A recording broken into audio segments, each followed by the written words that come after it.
السلام علیکم ورحمۃ اللہ وبرکاتہ نحمدہ ونصلی علی رسولہ الکریم اما بعد۔ محترم بزرگان دوستو، پردہ نصیب میری ماں اور بہنوں، ہمارے یوٹیوب چینل ضیاء القرآن میں آپ لوگوں کا استقبال ہے۔ آج ہم ایک ایسے موضوع پر غور کرنے والے ہیں، وہ ہے پیارے نبی حضرت محمد صلی اللہ علیہ وسلم سے محبت۔ سورہ آل عمران آیت نمبر 31 میں اللہ تبارک و تعالی فرماتا ہے، اعوذ باللہ من الشیطان الرجیم، بسم اللہ الرحمن الرحیم، قل ان کنتم تحبون اللہ فاتبعونی یحببکم اللہ ویغفر لکم ذنوبکم واللہ غفور رحیم۔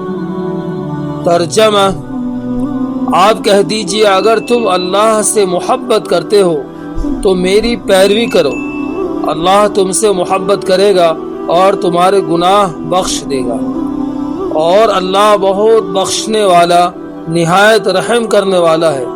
محترم بزرگ عزیز دوستو، اگر ہم اللہ سے محبت کرتے ہیں تو اللہ کے نبی جناب محمد رسول اللہ صلی اللہ علیہ وسلم سے بھی محبت کرنا ہوگا۔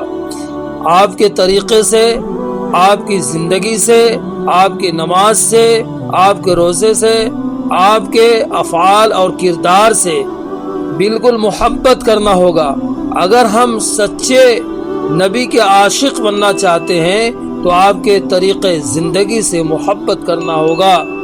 اسی کو کسی شاعر نے کہا ہے کہ جو تو نے محمد سے وفا کی، جو تو نے محمد سے وفا، تو ہم تیرے ہیں، یہ جہاں چیز ہے کیا، لوح قلم تیرے ہے۔ محترم بزرگ عزیز دوستو، سب کچھ اسی کا ہے جس نے اللہ کے نبی جناب محمد رسول اللہ صلی اللہ علیہ وسلم سے سچا عشق اور محبت پیدا کر دیا اور اپنی پوری زندگی کو حضور پاک صلی اللہ علیہ وسلم کے طریقے پہ گامزن رکھا۔ وآخر دعوانا ان الحمد للہ رب العالمین۔ اور آپ کا بہت بہت شکریہ کہ آپ نے ہمارا ویڈیو آخر تک دیکھا، اور اگر آپ کو ہمارا ویڈیو پسند آیا ہو تو اسے لائک کریں اور اپنے دوستوں میں شیئر کریں، اور ہمارا چینل سبسکرائب کریں۔ اللہ حافظ۔